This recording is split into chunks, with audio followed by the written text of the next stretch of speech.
제7장 경찰 관리입니다. 자, 경찰 목적을 달성하기 위한 경찰 관리는 경영주의와 관련된다. 경찰 조직의 지도 원리는 민주성 그리고 효율성, 이것은 경제법 1조에 규정되어 있고, 또 정치적 중립성은 경찰위원회와 관련되는 것이죠. 그래서 민효정이 우리의 지도 원리다 하는 부분이고, 민주성과 능률성은 양자 태결의 문제가 아니라 조화가 요구된다 하면 당연하죠. 그리고 전통적 조직 관리의 모형은 이제 관료제 모형인데, 이상적 관리제로 베버 혹은 웨버가 주장을 했고, 그 역기능으로 먹통이죠. 관리제는 먹통이다, 이렇게 역기능을 주장을 했습니다. 자, 베버의 그 이상적 관리제를 보면은 법규를 중시한다는 것이죠. 또 관례나 그런 것이 아니라 권한의 직무와 범위는 법규로 규정이 되고, 또 문서로 이루어지고, 서류는 장기간 보존된다. 모리 인정성, 비정의성, 구성원 간에 어떤 감정을 배제해야 되고, 계층제로 이루어진다. 직무 조직은 계층적 구조로 이루어진다는 부분인데, 이 부분을 가장 강조를 했습니다. 계층제 조직을. 그리고 계층제 조직을 강조하면서도 분업과 전문화를 통해서 효율적 업무 처리가 필요하다, 이렇게 이야기를 했고, 자, 먹통은 뭐라고 했냐면 목표의 전환, 이것을 동조 과잉이라고 하죠. 행정의 목표보다는 수단에 집착을 하게 된다는 것이죠. 할구주의, 이것은 자신의 부서만 챙기고 다른 조직하고는 협조하기 곤란하다는 부분이고, 법문 용례, 말들이 좀 어렵게 나오죠. 그래서 레드테이프라고 해서 문서와 규칙 중시로 나가다 보니까 서류 절차에만 너무 집착을 하는 형식주의를 말하는 것입니다. 변화에 대한 저항, 자신의 신분 유지를 위해서 신기술이나 신지식을 거부한다는 것이죠. 자기가 이미 이제 기득권 세력으로 있다면은 새로운 기술이 들어오거나 새로운 지식이 들어갈 때는 이러한 부분을 잘 아는 사람이 중심이 되겠죠. 그렇게 되면은 자신의 위치가 불안해지게 되는 것이죠. 그래서 이러한 신기술이나 신지식을 거부하고 보수주의화가 된다는 것입니다. 전문가적 무능, 이것은 전문가이긴 한데 자기 분야에 대해서만 전문가죠. 그래서 편협한 시각이 있고 다른 부서와 조정이 안 된다는 것입니다. 이러한 것은 지나친 분업으로 발생을 한다는 것이고, 무사안일주의, 책임을 회피하고 소극적 일처리, 상급자 권위에 지나치게 의존하게 된다. 관료제가 되면 아무래도 위를 쳐다보게 되겠죠. 위에서 한마디 하면은 그게 조금 틀린 것 같아도 그 말을 따르게 됩니다. 그래서 상급자 권위에 지나치게 의존하게 되는 것이죠. 인간성의 상실, 아까 위에서 이제 몰인정성, 비정의성을 얘기했죠. 지나친 공사 구별로 인간성을 상실하게 된다는 것입니다. 일반적인 관료제 역기능으로서 피터가 주장했는데, 조직 구성원들은 자신의 무능력 수준까지 승진한다는 것입니다. 그래서 피터직에 승진한다. 그래서 피터죠. 이 말은 자신의 계급에서 그 위 상위 계급으로 승진하기 위해서는 능력 있는 사람들이 상위 계급으로 올라가고, 승진을 못한 사람들은 무능력하기 때문에 그 계층에 그대로 머물러 있다는 것이죠. 결국에는 그 계층에는 무능력한 사람들만 남아있고, 자신의 무능력 수준까지만 승진하게 된다는 그런 이야기를 하는 것입니다. 조직 구성은 한 가지 지식이나 기술을 훈련받고 규칙을 준수하도록 길들여서 변동된 조건에서 대응이 어렵다. 권한과 능력의 괴리, 상위적으로 갈수록 모여지는 업적 평가 기준, 그렇죠. 규범을 엄격하게 준수해야 한다는 압박으로 권위적인 행태가 나타난다. 상관의 개서적 권한, 이것은 이제 계층과 서열이죠. 개서적 권한과 부하의 전문적 권력이 이완화되어서 갈등이 유발한다.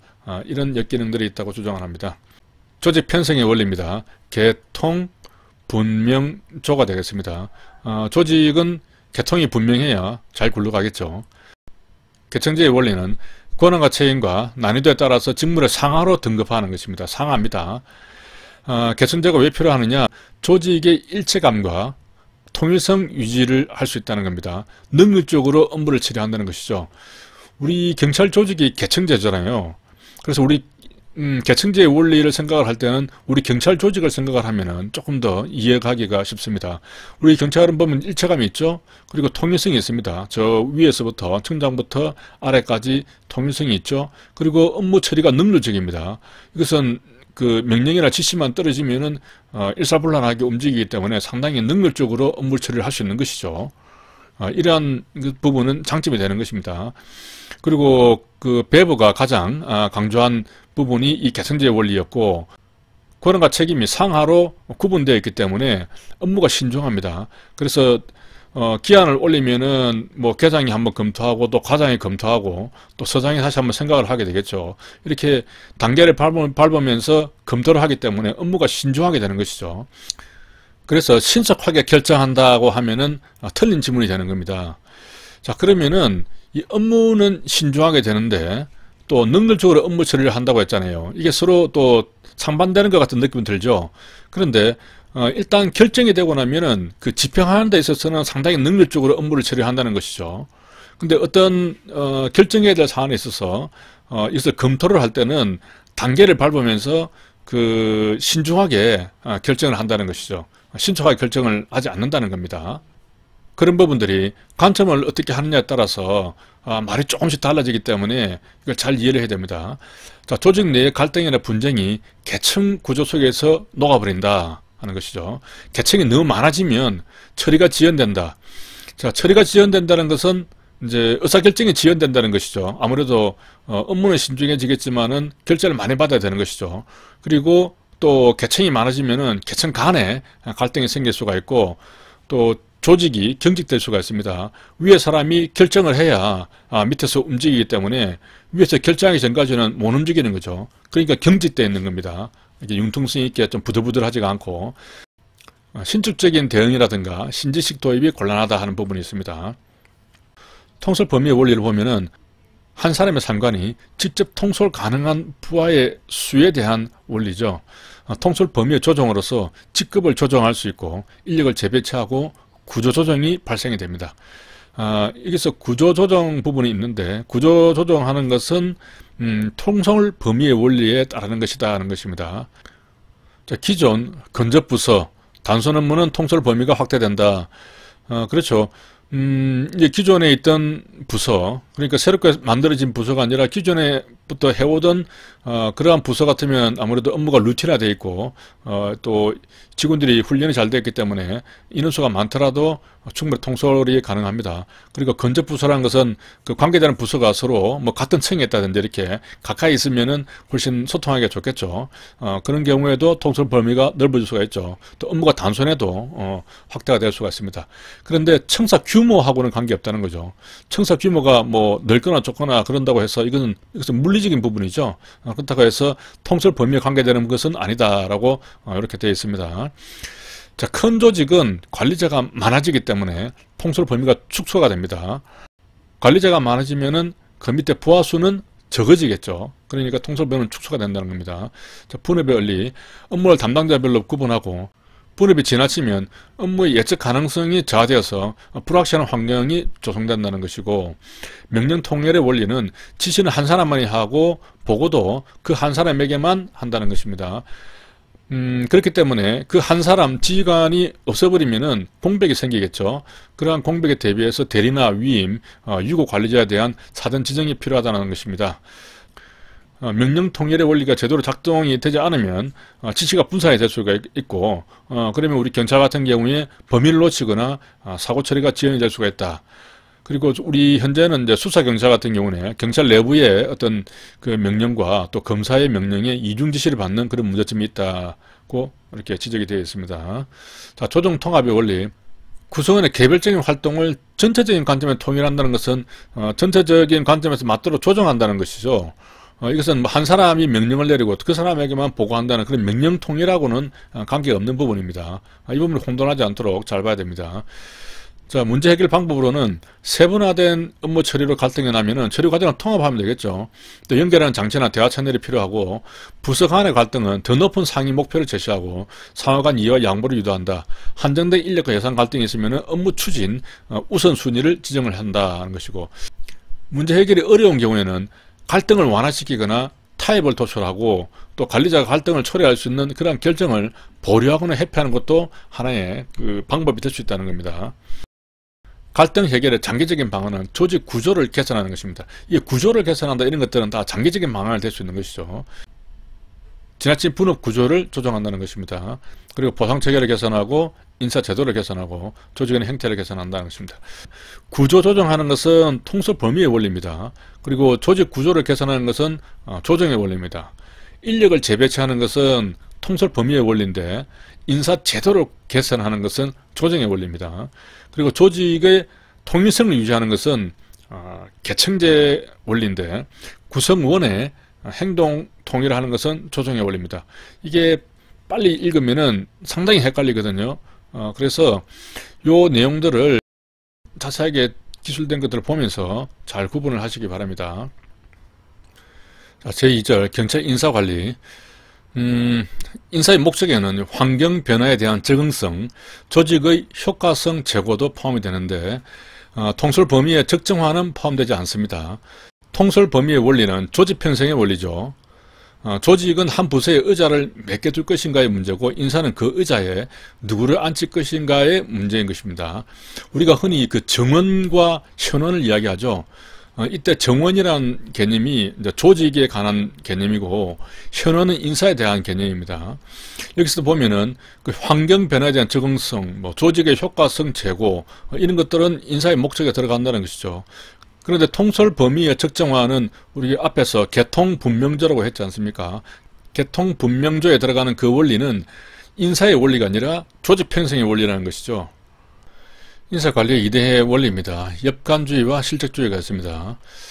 엽관주의라는 것은 이제 수립할 때 엽자죠. 관직을 수립하듯이 사냥하듯이 그렇게 가져오는 주의라는 것인데 이것은 19세기에 그 잭슨의 미국 대통령이 당선이 되면서 그동안에 이제 공직을 이루고 있던 그 기존 보수 집단에 대해서 그러한 공직을 개방하고 독점을 막겠다라고 이제 시행을 한 것입니다. 그래서 잭슨이 승리한 그 정당이 관직을 마치 전리품처럼 그렇게 획득을 하고 정당의 충성심에 따라서 공직을 배분을 하기 시작한 겁니다. 행정을 누구든지 할 수 있는 것이라고 생각을 해버린 것이죠. 이것은 행정의 전문성을 강화를 한 것이죠. 장점은 정당 정치가 발전할 수 있는 것이죠. 아무래도 정당의 이념에 맞는 사람들이 들어가 있으니까 어떤 정책을 집행할 때는 아주 유리하고 능률적으로 할 수 있을 것입니다. 그리고 책임 행정을 구현할 수 있는 것이죠. 잘못하면은 또 판가리가 되니까. 그리고 공직에 대한 국민 통제가 강화됩니다. 다음에도 그 표를 얻기 위해서는 공직들이 열심히 국민들의 그 목소리에 귀를 기울여야겠죠. 그리고 이제 관료가 계속 근무하는 것이 아니기 때문에 특권화라든가 침체가 방지가 될 수 있습니다.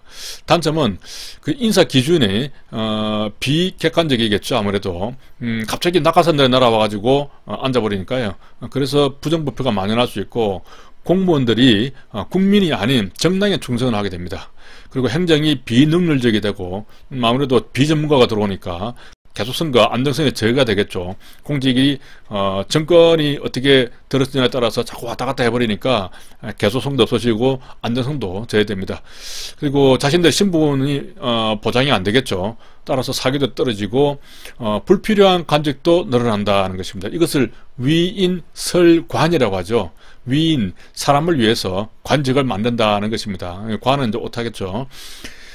그리고 이러한 위인설관에 대한 것은 파킨슨의 법칙하고도 일맥상통하죠. 파킨슨의 법칙은 업무량에 상관없이 관료제 구성원은 늘어난다는 것입니다. 그러니까 일이 많아서 공무원이 늘어난 것이 아니고 일이 많고 저금하고 또 공무원이 많아지고 적어지는 것은 그렇게 큰 관계가 없다 하는 그런 법칙이 되겠습니다. 자, 실적주의를 보겠습니다.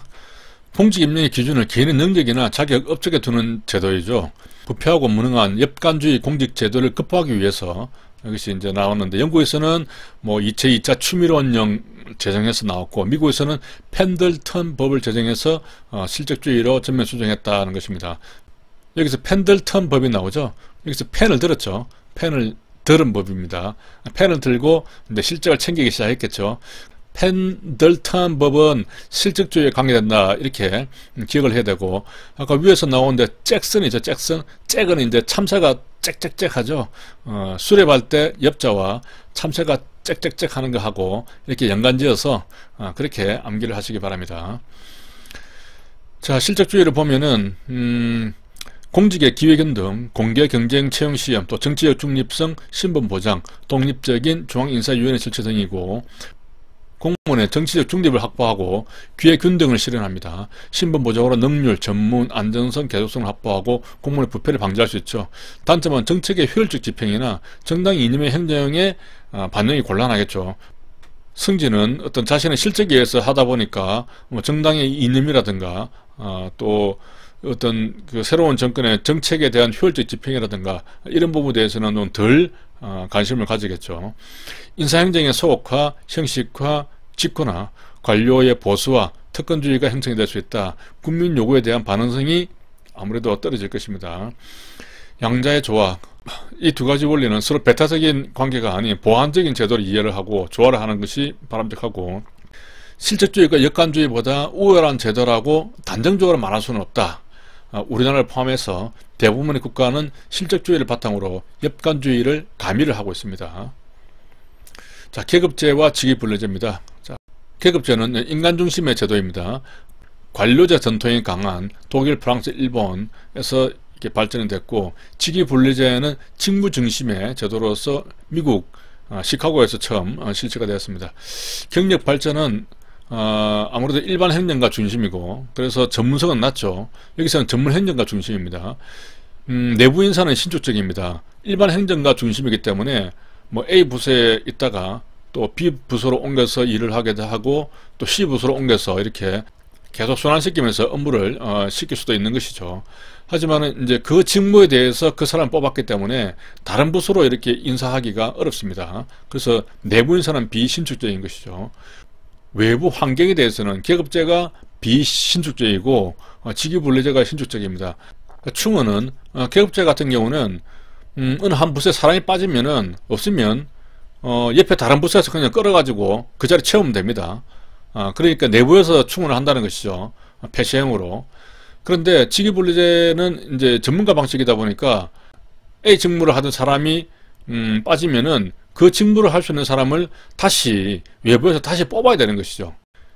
그래서 개방형이 되는 것입니다. 인력 계획을 보면은 아무래도 계급제는 이제 일반 행정가 중심이기 때문에 장기 발전이 가능하죠. 직위분리제는 단기 직무 수행 능력을 중시합니다. 그 일만 잘하면 된다는 것이죠.